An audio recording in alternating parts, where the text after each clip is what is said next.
یزید بن اسود عامری رضی اللہ عنہ کہتے ہیں کہ میں نبی اکرم صلی اللہ علیہ وسلم کے ساتھ حجۃ الوداع میں شریک رہا۔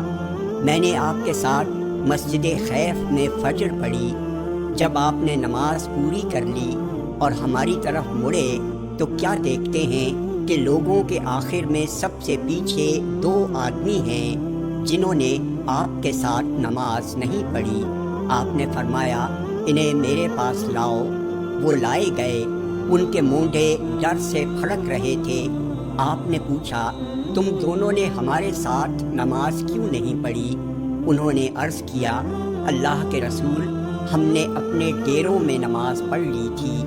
آپ نے فرمایا ایسا نہ کیا کرو، جب تم اپنے ڈیروں میں نماز پڑھ لو پھر مسجد آؤ جس میں جماعت ہو رہی ہو تو لوگوں کے ساتھ بھی پڑھ لو، یہ تمہارے لیے نفل ہو جائے گی۔ جامع ترمذی حدیث نمبر 219۔ یہ حدیث صحیح ہے۔